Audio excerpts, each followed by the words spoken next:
Salve, salve, turma! Que tenhamos dessa vez um bom fim de semana, né? Que nada nos atrapalhe dessa vez, por favor. Chegando aí com caldos colorados, né?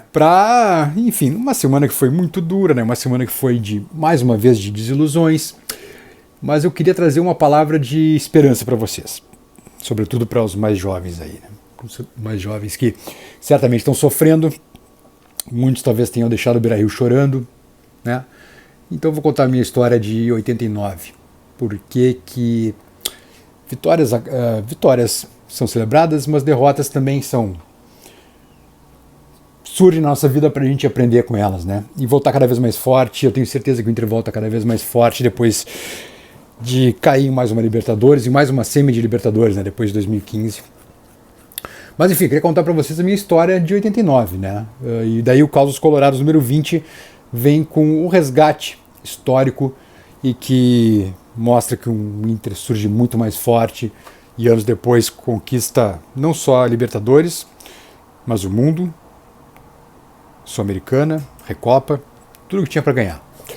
89, a gente foi a semifinal também contra o Olímpia, né? Com um time muito bom, com jogadores muito bons, mas um elenco que comparado, por exemplo, a outros elencos do país era bem mais modesto.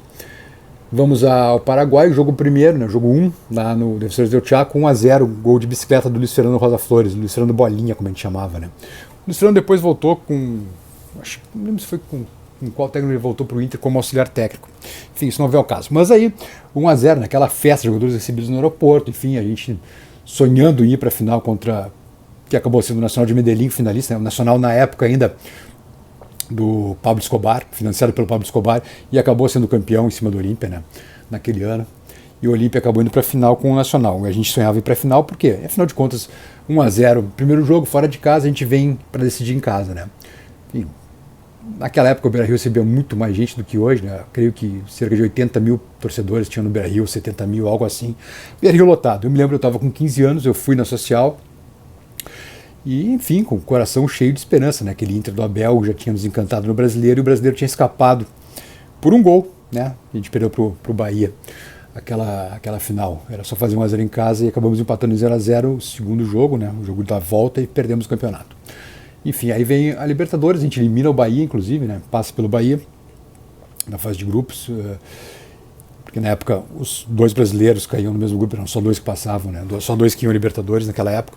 Enfim, a gente acaba indo fazendo campanha na Libertadores, passa depois pelo Peñarol, enfim, chega na semifinal contra o Olímpia, ganha lá de 1-0, e o jogo da volta, então tava uma festa toda armada, né? A gente acreditava muito no Nilson, Maurício no ataque, Tafarel no gol, Luiz Carlos Vinck, o Bonamigo recente tinha sido do Grêmio vindo para o Inter, o Vinck tinha quebrado o braço lá contra o Peñarol, e o Bonamigo acabou sendo lateral direito naquela época, né, fazendo a lateral direita. Norberto no meio campo, enfim, era um bom time, era um time muito, muito competente, muito aguerrido, como todo o time do Abel Braga, né. Pois bem, o jogo desenrola, a gente é surpreendido com uma derrota de 3-2 nos 90 minutos e acabamos indo para os pênaltis. E aí que se consagra um gordinho, né, um goleiro gordinho chamado Almeida e um atacante veterano chamado Amarília. Ele tinha se consagrado nos 90 minutos, né, depois se consagrou nos pênaltis também, e a gente é eliminado. Enfim, naquela noite meu mundo parecia ter acabado, né, porque com 15 anos, coração cheio de esperança para ver o Inter campeão da Libertadores pela primeira vez, né, coisa que a gente achou que não era para nós, coisa que a gente achou que nunca ia conseguir. E depois daquela noite parecia realmente que não era para nós a Libertadores, parecia que nunca íamos conseguir. Depois veio em 92, né? Enfim, eu cheguei em casa aquela noite, peguei o Serraria depois, fui para casa, cheguei em casa, sei lá, quase 1 da manhã. E aí fui tomar um banho, tinha escola no dia seguinte. Fui tomar banho, quando eu entrei no chuveiro, aí sim, quando eu comecei a tomar banho, as lágrimas vieram, eu caí em choro, fiquei aos prantos daí. Enfim, levantei a cabeça, no dia seguinte fui para aula, encarei meus colegas gremistas, lógico, né? Não tinha o que fazer. Eles todos felizes, evidentemente, não poderia deixar de ser.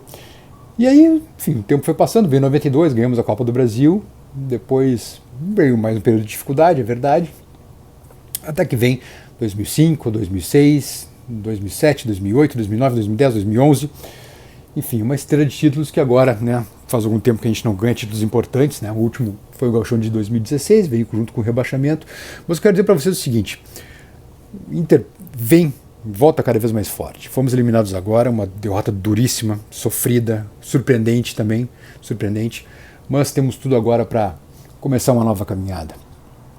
Seja com quem for eleito, porque vem uma eleição agora pela frente, me parece que vai ser eleito quem tiver a menor rejeição junto ao torcedor nesse momento.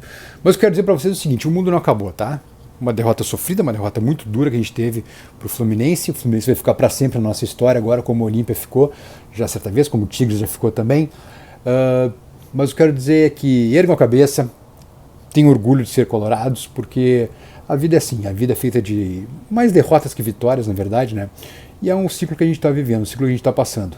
Breve, tenho certeza que as vitórias virão. Então, sobretudo a minha palavra de apoio hoje no caso dos colorados é isso. A gente tem que se lembrar do passado para caminhar no futuro ainda melhor. Então, minha palavra de consolo, meu vídeo de consolo hoje para todos nós colorados é esse. As coisas já foram bem piores, podem ter certeza que daqui para frente tende a melhorar. A gente vem sofrendo demais e tenho certeza que as coisas tendem a melhorar daqui para frente, tá bom? O caos de hoje não é um caos feliz, mas é um caos que remete, se Deus quiser, para um futuro bem melhor. Quem sabe a começar já nesse fim de semana. Até mais, pessoal.